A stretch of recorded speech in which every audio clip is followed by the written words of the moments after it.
ಈ ವಿಡಿಯೋವನ್ನು ಸಂಪೂರ್ಣವಾಗಿ ಕುರಾನ್ ಮತ್ತು ದೃಢೀಕರಿಸಿದ ಅಧಿಕೃತ ಹದೀಸ್ ಮೂಲಗಳಿಂದ ಪಡೆಯಲಾಗಿದೆ. ಇಲ್ಲಿ ತೋರಿಸಲಾದ ದೃಶ್ಯಗಳು ಕೃತಕ ಬುದ್ಧಿಮತ್ತೆ ಎಐಯಿಂದ ರಚಿಸಲಾದ ಸಾಂಕೇತಿಕ ವ್ಯಾಖ್ಯಾನಗಳಾಗಿವೆ ಮತ್ತು ಇವು ಐತಿಹಾಸಿಕವಾಗಿ ದೃಢೀಕರಿಸಲ್ಪಟ್ಟ ಭೌತಿಕ ರೂಪಗಳನ್ನಾಗಲಿ ಅಥವಾ ಪವಿತ್ರ ವ್ಯಕ್ತಿಗಳ ನಿಖರವಾದ ಚಿತ್ರಣಗಳನ್ನಾಗಲಿ ಪ್ರತಿನಿಧಿಸುವುದಿಲ್ಲ. ಈ ಕಂಟೆಂಟ್ ಅನ್ನು ಇಸ್ಲಾಮಿಕ್ ನಂಬಿಕೆಗಳು ಮತ್ತು ಸಂಪ್ರದಾಯಗಳ ಬಗ್ಗೆ ಸಂಪೂರ್ಣ ಗೌರವವನ್ನಿಟ್ಟುಕೊಂಡು ತಯಾರಿಸಲಾಗಿದೆ ಮತ್ತು ಇದನ್ನು ಕೇವಲ ಶೈಕ್ಷಣಿಕ ಮಾಹಿತಿ ಮತ್ತು ಜ್ಞಾಪಿಸುವ ಉದ್ದೇಶಗಳಿಗಾಗಿ ಮಾತ್ರ ಮಾಡಲಾಗಿದೆ. ಇಲ್ಲಿನ ದೃಶ್ಯಗಳ ನೈಜತೆಯ ಬಗ್ಗೆ ಯಾವುದೇ ಹಕ್ಕು ಸಾಧಿಸಲಾಗಿಲ್ಲ.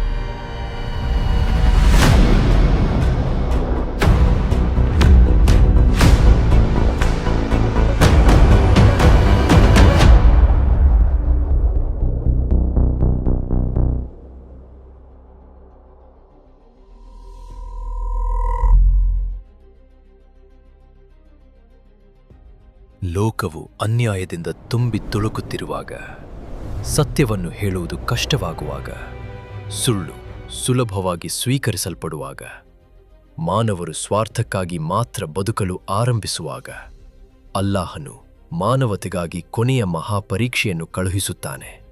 ಆ ಪರೀಕ್ಷೆಯ ಹೆಸರೇ ದಜ್ಜಾಲ್. ಒಬ್ಬ ವ್ಯಕ್ತಿ, ಒಂದು ಭಯಾನಕ ಫಿತ್ನಾ, ಒಂದು ಮಹಾ ಮೋಸ. ಅವನಿಗೆ ಒಂದೇ ಕಣ್ಣು ಇರುತ್ತದೆ ಮತ್ತು ಅವನು ತಾನೇ ದೇವರು ಎಂದು ಹೇಳಿಕೊಳ್ಳುತ್ತಾನೆ. ನಾನು ಜೀವ ನೀಡುತ್ತೇನೆ, ನಾನು ಮರಣ ನೀಡುತ್ತೇನೆ ಎಂದು ಹೇಳುತ್ತಾನೆ. ಅನೇಕ ಜನರು ಅವನ ಮೋಸಕ್ಕೆ ಬಲಿಯಾಗುತ್ತಾರೆ. ದಜ್ಜಾಲ್ ಮೋಸಗಾರನ ಜೊತೆ ಸ್ವರ್ಗ ಮತ್ತು ನರಕ ಇರುವಂತೆ ಕಾಣಿಸುತ್ತದೆ, ಆದರೆ ಅವನ ಸ್ವರ್ಗ ನಿಜವಾಗಿ ನರಕವಾಗಿರುತ್ತದೆ. ಅವನ ನರಕ ನಿಜವಾಗಿ ಸ್ವರ್ಗವಾಗಿರುತ್ತದೆ.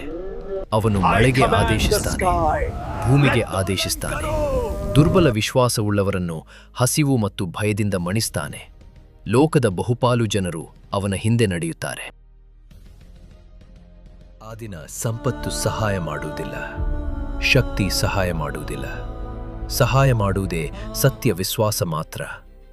ಯಾರು ಕುರ್ಆನ್ಗೆ ನಂಟಾಗಿ ಇರುತ್ತಾರೋ, ಯಾರು ಸೂರಹ್ ಆಲ್-ಕಹ್ಫ್ ಅನ್ನು ನೆನಪಿಟ್ಟುಕೊಳ್ಳುತ್ತಾರೋ, ಅವರ ಮೇಲೆ ದಜ್ಜಾಲನ ಕುತಂತ್ರ ಪ್ರಭಾವ ಬೀರುವುದಿಲ್ಲ. ಲೋಕವು ಸಂಪೂರ್ಣವಾಗಿ ಕಂಗೆಡುವಾಗ, ಸತ್ಯವಂತರು ಆಕಾಶದ ಕಡೆ ನೋಡಿಕೊಂಡು ಸಹಾಯ ಬೇಡುವಾಗ, ಆಕಾಶದಿಂದ ಪ್ರಕಾಶವು ಇಳಿಯುತ್ತದೆ. ಅಲ್ಲಾಹ್ ತಮ್ಮ ನಬಿಯನ್ನು ಮತ್ತೆ ಕಳುಹಿಸುತ್ತಾನೆ, ಮರಿಯಮ್ಮನ ಪುತ್ರ ನಬಿ ಈಸಾ ಅಲೈಹಿಸ್ಸಲಾಂ. ಅವರು ಶುಭ್ರ ವಸ್ತ್ರ ಧರಿಸಿರುವರು, ಅವರ ಕೂದಲಿನಿಂದ ನೀರು ಸುರಿಯುತ್ತಿರುತ್ತದೆ. ಅವರು ಅನ್ಯಾಯವನ್ನು ಅಂತ್ಯಗೊಳಿಸಲು ಬರುತ್ತಾರೆ. ದಜ್ಜಾಲ್ ನಬಿ ಈಸಾ ಅಲೈಹಿಸ್ಸಲಾಂ ಅವರನ್ನು ನೋಡಿದ ಕ್ಷಣ ಅವನು ಭಯದಿಂದ ಕರಗಲು ಆರಂಭಿಸುತ್ತಾನೆ. ನೀರಿಗೆ ಹಾಕಿದ ಉಪ್ಪಿನಂತೆ ಅವನು ಕರಗುತ್ತಾನೆ. ಅವನು ಓಡಲು ಪ್ರಯತ್ನಿಸುತ್ತಾನೆ, ಆದರೆ ಓಡಲು ಸಾಧ್ಯವಾಗುವುದಿಲ್ಲ. ಬಾಬ್ ಉಲ್ಲುದ್ ಎಂಬ ಸ್ಥಳದಲ್ಲಿ ನಬಿ ಈಸಾ ಅಲೈಹಿಸ್ಸಲಾಂ ತಮ್ಮ ಕೈಯಲ್ಲಿ ಈಟಿ ಹಿಡಿಯುತ್ತಾರೆ. ಒಂದೇ ಪ್ರಹಾರದಲ್ಲಿ ದಜ್ಜಾಲ್ನ ಫಿತ್ನಾ ಮೋಸ ಶಾಶ್ವತವಾಗಿ ಅಂತ್ಯಗೊಳ್ಳುತ್ತದೆ. ಸುಳ್ಳಿನ ಅಂತ್ಯ, ಸತ್ಯದ ಜಯ. ದಜ್ಜಾಲ್ ಸತ್ತ ನಂತರ ಲೋಕವು ಕೆಲವು ಕಾಲ ಬದಲಾಗುತ್ತದೆ. ಅನ್ಯಾಯ ಮುಕ್ತವಾಗುತ್ತದೆ, ದ್ವೇಷ ಮಾಯವಾಗುತ್ತದೆ, ಭೂಮಿ ಶಾಂತಿಯಿಂದ ತುಂಬುತ್ತದೆ. ನಬಿ ಈಸಾ ಅಲೈಹಿಸ್ಸಲಾಂ ನ್ಯಾಯದಿಂದ ಆಡಳಿತ ಮಾಡುತ್ತಾರೆ. ಲೋಕವು ಮತ್ತೆ ಶಾಂತಿಯಿಂದ ಬಾಳುವಂತೆ ಕಾಣುತ್ತದೆ. ಆದರೆ ಫಿತ್ನಾಗಳು, ಜನರನ್ನು ಗೊಂದಲಕ್ಕೆ ಒಳಪಡಿಸುವ ಅಶಾಂತ ಪರಿಸ್ಥಿತಿಗಳು ಇನ್ನೂ ಸಂಪೂರ್ಣವಾಗಿ ಮುಗಿಯುವುದಿಲ್ಲ. ಅಲ್ಲಾಹ್ನ ಆದೇಶದಿಂದ ಒಂದು ಪ್ರಾಚೀನ ಗೋಡೆ ಕುಸಿಯುತ್ತದೆ. ಆ ಗೋಡೆಯ ಹಿಂದಿನಿಂದ ಯಾಜೂಜ್ ಮಜೂಜ್ ಲೋಕದ ಮೇಲೆ ಹರಿದು ಬರುತ್ತಾರೆ.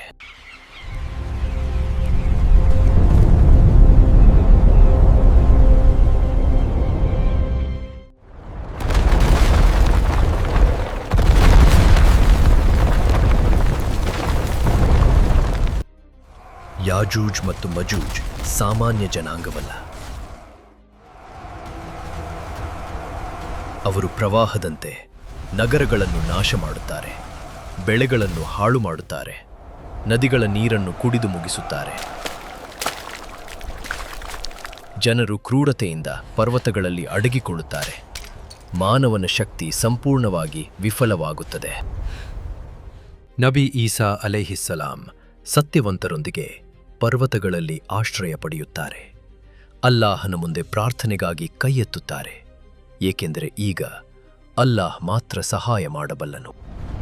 ನಂತರ ಅಲ್ಲಾಹ್ ತಮ್ಮ ಆದೇಶವನ್ನು ಕಳುಹಿಸುತ್ತಾನೆ. ಒಂದು ಚಿಕ್ಕ ಕೀಟ ಯಾಜೂಜ್ ಮತ್ತು ಮಜೂಜ್ ಅವರ ಕತ್ತಿನೊಳಗೆ ಪ್ರವೇಶಿಸುತ್ತದೆ. ಒಂದೇ ರಾತ್ರಿ ಅವರು ಎಲ್ಲರೂ ನಾಶವಾಗುತ್ತಾರೆ. ಯುದ್ಧವಿಲ್ಲ, ಆಯುಧವಿಲ್ಲ.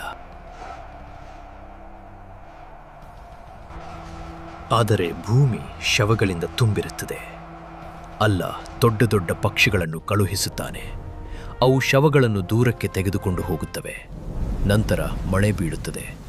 ಭೂಮಿ ಸಂಪೂರ್ಣವಾಗಿ ಶುದ್ಧವಾಗುತ್ತದೆ. ಲೋಕವು ಮತ್ತೆ ಶಾಂತಿಯ ಉಸಿರೆಳೆಯುತ್ತದೆ. ಅನ್ಯಾಯವಿಲ್ಲ, ರಕ್ತಪಾತವಿಲ್ಲ. ಇದು ಎಲ್ಲವೂ ಒಂದು ಸತ್ಯವನ್ನು ತೋರಿಸುತ್ತದೆ. ಅಲ್ಲಾಹ್ನ ವಾಗ್ದಾನವು ಸತ್ಯವಾಗಿದೆ. ಇದು ಕಥೆಯಲ್ಲ, ಇದು ನಡೆಯಲಿರುವ ಸತ್ಯ ಘಟನೆ.